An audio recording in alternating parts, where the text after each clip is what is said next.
एक समय भगवान 500 भिक्षुओं के साथ आलवी नगर आए। आलवी नगरवासियों ने भगवान को भोजन के लिए निमंत्रित किया।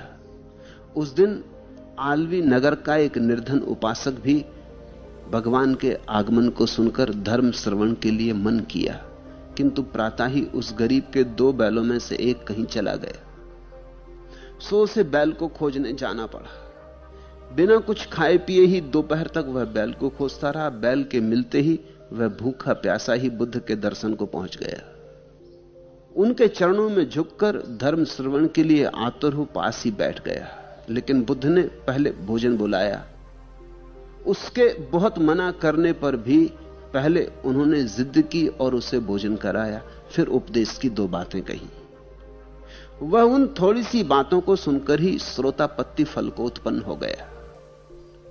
भगवान के द्वारा किसी को भोजन कराने की यह घटना बिल्कुल नई थी। ऐसा पहले कभी उन्होंने किया न था और न फिर पीछे कभी किया। तो बिजली की भांति भिक्षु संघ में चर्चा का विषय बन गई। अंततः भिक्षुओं ने भगवान से जिज्ञासा की तो उन्होंने कहा, भूखे पेट धर्म नहीं, भूखे पेट धर्म समझा जा सकता नहीं। भिक्षुओं, भूख के समान और कोई रोग नहीं। और तब उन्होंने यह गाथा कही, जिधच्छा परमा रोगा संखारा परमा दुखा एवं ज्ञत्वा यथाभूतम निब्बानम परमम सुखम। भूख सबसे बड़ा रोग है, संस्कार सबसे बड़े दुख है। ऐसा यथार्थ जो जानता है वही जानता है कि निर्वाण सबसे बड़ा सुख है। इस बात को समझना। भूख को सबसे बड़ा रोग कहा बुद्ध ने। क्यों? क्योंकि जब भूख प्रगाढ़ हो, पेट भरा न हो, तो सारी चेतना पेट के इर्द गिर्द ही घूमती है। जब शरीर भूखा हो तो चेतना ऊंचाइयों पर उड़ ही नहीं सकती, शरीर के आसपास ही मंडराती। एक सत्य तुमने देखा होगा, पैर में कांटा चुभ जाए तो फिर चेतना वहीं वहीं घूमती ना। एक दांत टूट जाए तो चेतना वहीं वहीं घूमती ना। सिर में दर्द हो तो चेतना वहीं वहीं घूमती ना। जहां पीड़ा हो चेतना वहीं रुक जाती। इसलिए हमारे पास जो शब्द है वेदना, वो बहुत अद्भुत है। वेदना के 2 अर्थ होते हैं, बोध और दुख। वेदना बना है विद से, जिससे वेद बना, इसलिए उसका एक अर्थ होता है बोध, ज्ञान, और वेदना का दूसरा अर्थ होता है दुख, पीड़ा।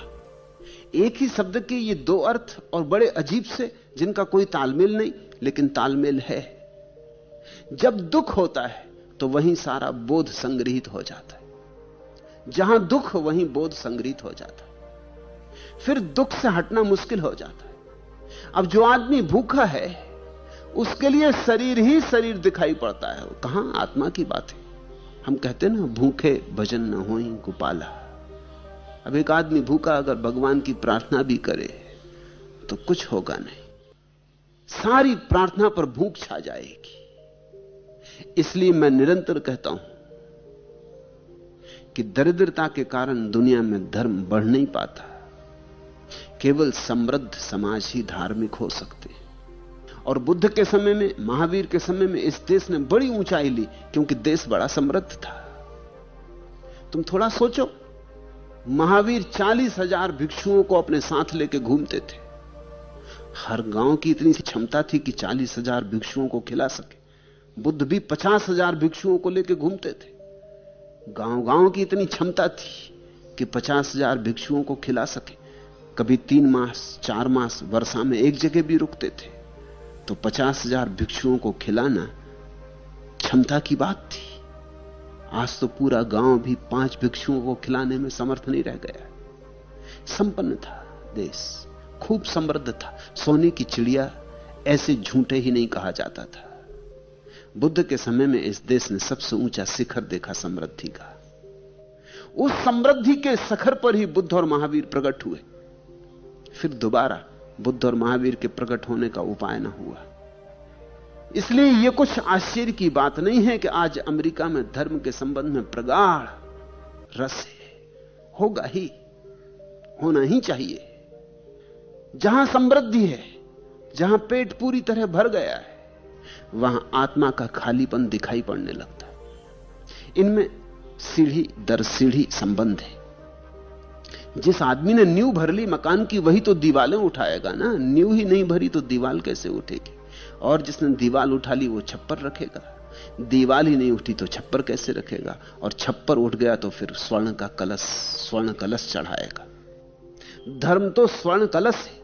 धर्म तो आखिरी ऊंचाई है, उसके पार तो फिर कुछ भी नहीं है। जिसने नीचाइयों की सुविधाएं अभी नहीं जुटाई, वो ऊंचाइयों के सपने भला देखे, लेकिन सत्य में उन्हें उपलब्ध ना हो सकेगा। इसलिए मैं निरंतर कहता हूं कि गरीब समाज धार्मिक नहीं हो सकता। यह मैं नहीं कह रहा हूं कि कोई गरीब व्यक्ति धार्मिक नहीं हो सकता। गरीब व्यक्ति चेष्टा करके अपवाद हो सकता है, लेकिन गरीब समाज धार्मिक नहीं हो सकता। मैं यह भी नहीं कह रहा हूं कि समृद्ध समाज अनिवार्य रूप से धार्मिक हो जाएगा, लेकिन समृद्ध समाज की धार्मिक होने की संभावना है। मैं ये नहीं कह रहा हूं कि हर समृद्ध व्यक्ति धार्मिक हो जाए, लेकिन समृद्ध व्यक्ति की धर्म की तरफ उत्सुकता बढ़ने की ज्यादा संभावना है बजाय असमृद्ध व्यक्ति के। हमारे भीतर 3 तल हैं। शरीर की जरूरतें हैं, फिर मन की जरूरतें हैं, फिर आत्मा की जरूरतें हैं। शरीर की जरूरतें हैं रोटी, रोजी, कपड़ा, मकान। फिर मन की जरूरतें हैं संगीत, साहित्य, कला।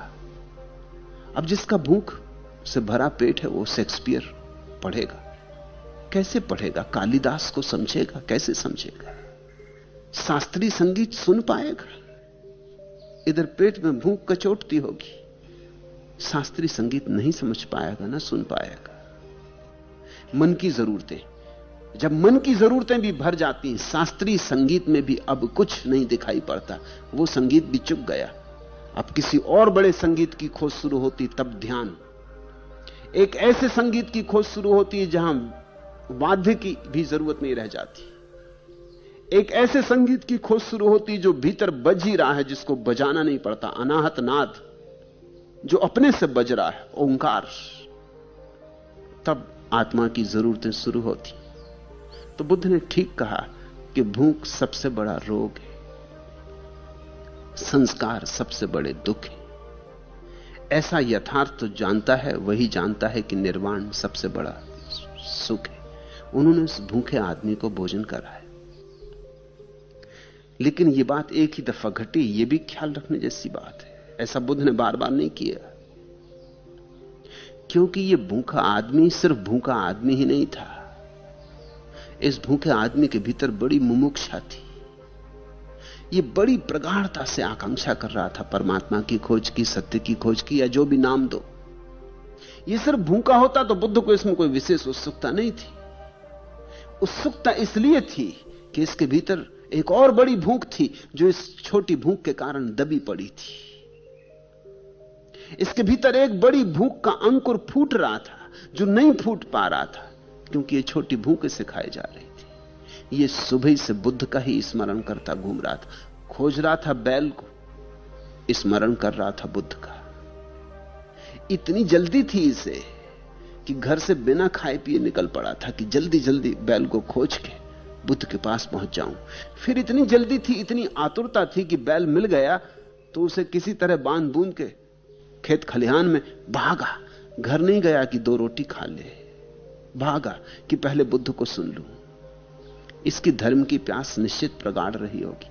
तुम तो छोटे छोटे कारणों से चूक जाओ, कभी ध्यान नहीं करते क्योंकि कहते हो कि आज जरा शरीर स्वस्थ नहीं। कभी कहते हो आज ध्यान कैसे करें, घर में मेहमान आए। कभी कहते हो आज ध्यान कैसे करें, आज जरा दफ्तर में थक गए। आज कैसे ध्यान करें, आज कैसे ध्यान करें, तुम बहाने खोजते रहते हो। इस आदमी ने बहाना नहीं खोजा, इसके पास बहाने काफी थे। बैल खो गए, आप कहां बुद्ध के पास जाएं, बैल खोजें कि बुद्ध को खोजें। बात छोड़ देता, तुम होते तो बात ही छोड़ दी होती।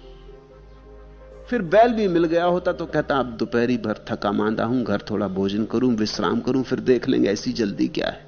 और बुद्ध कोई भागे थोड़ी जाते। इसकी बड़ी प्रगाढ़ आकांक्षा रही होगी, ये भूखा ही आ गया। इसका कुम्हलाया हुआ चेहरा, इसका भूखा पेट, ये थका मांदा जब बुद्ध के चरणों में झुका होगा तो उन्होंने देखा होगा इसका शरीर ही भूखा नहीं, इसकी आत्मा भी भूखी, ये सच में ही। तो उन्होंने बड़ी जिद की कि तू पहले भोजन कर। उन्होंने खुद भोजन बुलाया।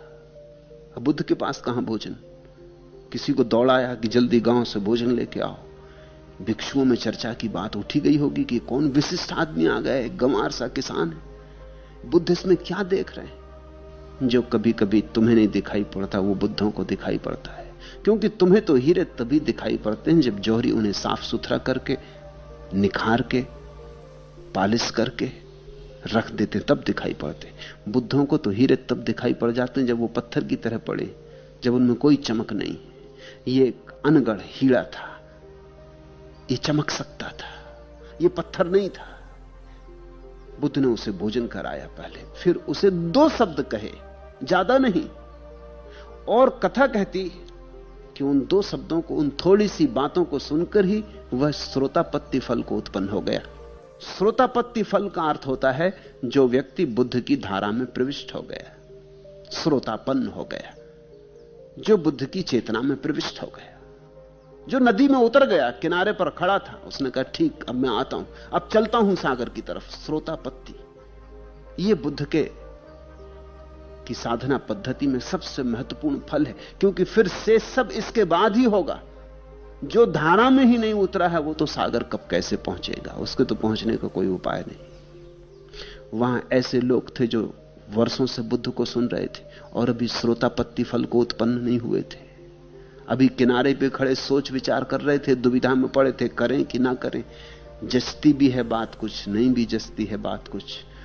इसने कुछ सोच विचार ना किया, इसने तो बुद्ध के 2 शब्द सुने और उसने कहा बस काफी, डूब गया। श्रोतापत्ति फल का अर्थ होता है डूब गया, डुबकी ले ली, बुद्ध मैं हो गया। भिक्षुओं ने भगवान से जिज्ञासा की कि बात क्या है, ऐसा सम्मान आपने कभी किसी को दिया नहीं, भोजन करवाने की आपने कभी किसी को चेष्टा नहीं की। अक्सर तो ऐसा होता है कि लोगों को आप समझाते हैं उपवास करो, इस आदमी को उल्टा भोजन करवाया। उपवास का सूत्र भी आगे आता है, 3रा सूत्र, उसकी कथा। सम्राट प्रसेनजित भोजन भट्ट था,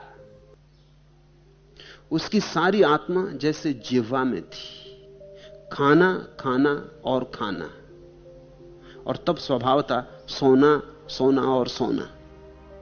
इतना भोजन कर लेता कि सदा बीमार रहता, इतना भोजन कर लेता कि सदा चिकित्सक उसके पीछे सेवा में लगे रहते। देह भी स्थूल हो गई, देह की आभा और कांति भी खो गई, एक मुर्दा लाश की तरह पड़ा रहता, इतना भोजन कर लेता।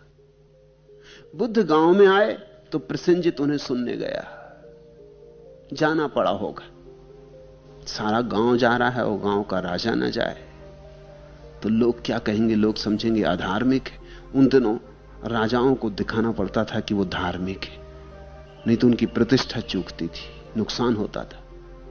अगर लोगों को पता चल जाए कि राजा अधार्मिक है तो राजा का सम्मान कम हो जाता था। तो गया होगा, जाना पड़ा होगा, लेकिन जाने के पहले इतनी देर बुद्ध को पता नहीं, घंटा पर सुनना पड़े, 1.5 घंटा सुनना पड़े, कितनी देर बुद्ध बोले, इतनी देर वहां रहना पड़े, तो उसने डट के भोजन कर लिया। इतनी देर भोजन करने को मिलेगा नहीं, खूब डट के भोजन करके गया। राजा था तो सामने ही बैठा बुद्ध के वचन सुनने को, और जैसे ही बैठा वैसे ही झपकी लेने लगा। फुर्सत कहां थी, न बुद्ध को सुनने आया था, न सुनने की स्थिति थी, इतना खा के आ गया था कि डोलने लगा। और तो मस्ती में डोल रहे थे, वो नींद में डोलने लगा। बुद्ध ने ये देखा, उन्हें उस पर बड़ी दया आई, उसकी झपकियां देखी, और बुद्ध ने कहा महाराज क्या ऐसे ही जीवन गंवा देना है, जागना नहीं है, बहुत गई थोड़ी बची है, अब होश संभालो, भोजन जीवन नहीं है, इस परम अवसर को ऐसे ही मत गंवा दो। प्रसेनजित ने कहा बनते सब दोष भोजन का है, मानता हूं। उसके कारण ही मेरा स्वास्थ्य भी सदा खराब रहता, तंद्रा भी बनी रहती, प्रमाद और आलस्य भी घेरे रहता, और इसके बाहर होने का कोई मार्ग भी नहीं दिखाई पड़ता। सब दोष भोजन का है भगवान। बुद्ध ने उससे कहा, पागल, दोष भोजन का कैसे हो सकता है? अपने दोष को भोजन पर टाल रहा है। भोजन जबरदस्ती तो तेरे ऊपर सवार नहीं हो जाता, इसे ख्याल रखना। हम भी यही करते, हम दोष टालते हैं। मुल्ला नसुद्दीन पकड़ा गया अदालत क्योंकि उसने एक कांस्टेबल की पिटाई कर दी, और जब झूमता, नशे में डोलता अदालत में लाया गया तो मजिस्ट्रेट ने कहा कि नसरुद्दीन, कितनी बार तुम्हें समझाया, ये शराब छोड़ो। उसने कहा, हुजूर, सब दोष शराब का, इसी शराब की वजह से ये गरीब कांस्टेबल पिट गए। सब दोष शराब का है। आप बिल्कुल ठीक कहते, दोष शराब का कैसे हो सकता है? लेकिन हम दोष टालते। कोई आदमी दोष अपने पे नहीं लेता, और जो अपने पे ले लेता है उसी के जीवन में क्रांति घट जाती। उसने बुद्ध से कहा, भगवान, बनते सब दोष भोजन का है, इसके कारण ही सब उलझन हो रही, इससे बाहर आने का कोई उपाय भी नहीं दिखता है। बुद्ध ने कहा, दोष भोजन का कैसे हो सकता है?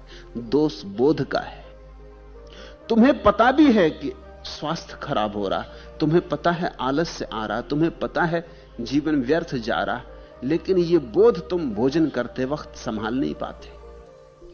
यह बोध भोजन कर लेने के बाद तुम्हारे पास होता है, लेकिन जब भोजन करते होते हो तब चूक जाता है। तो प्रसेनजित ने पूछा, मैं क्या करूं? बुद्ध ने कहा, तुमसे शायद ना भी हो सके, मैं देखता हूं तुम बहुत जड़ हो गए हो। तो प्रसेनजित के पास उसका अंगरक्षक खड़ा था। अंगरक्षक का नाम था सुदर्शन।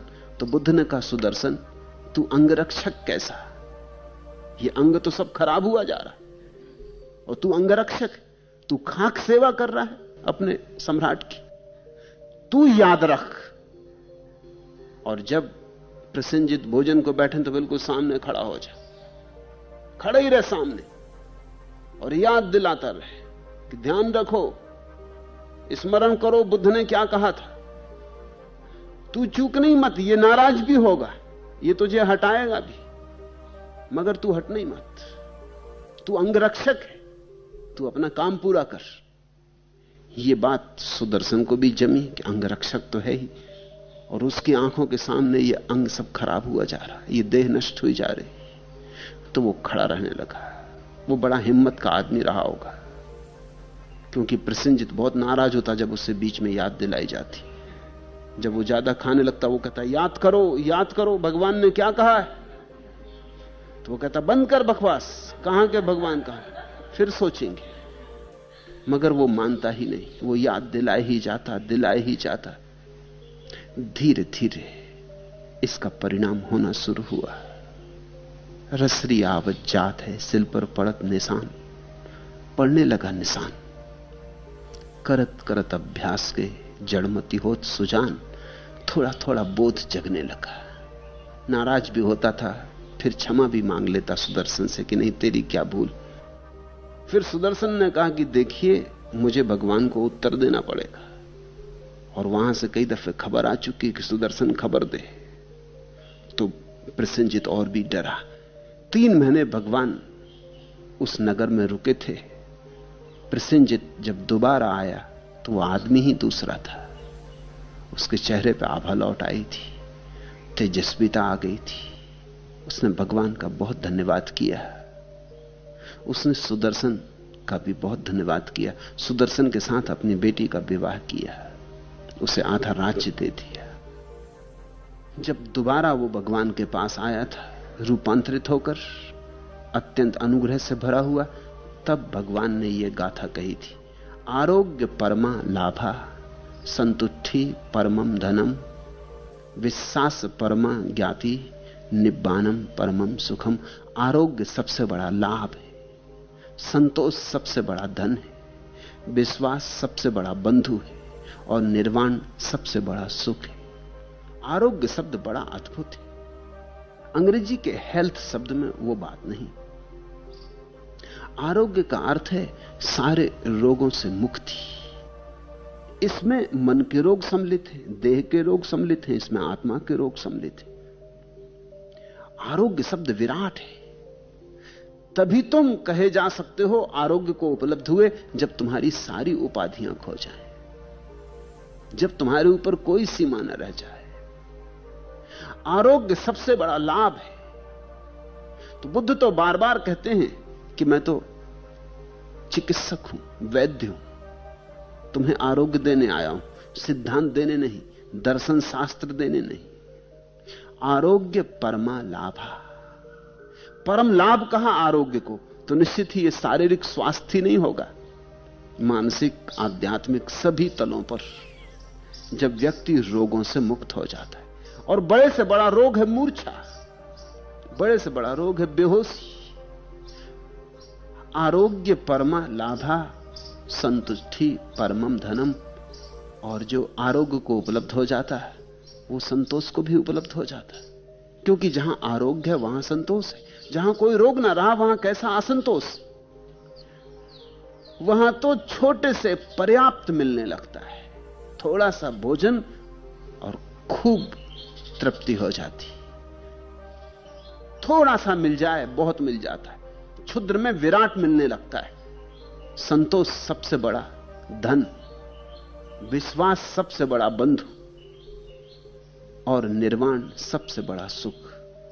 निर्वाण का अर्थ होता है शून्य भाव। पहले रोग मिटते हैं तो फिर धीरे धीरे रोगों के सहारे जो अहंकार जीता है वो भी विसर्जित हो जाता है। सभी रोगों का केंद्र है अहंकार। जब सब रोग हट जाते हैं तो धीरे धीरे अहंकार भी गिर जाता है। जब खंबे ना रहे संभालने को तो अहंकार का भवन गिर जाता है। उस घड़ी जो अवस्था बनती उसको बुद्ध निर्वाण कहते हैं। निर्वाण सबसे बड़ा सुख।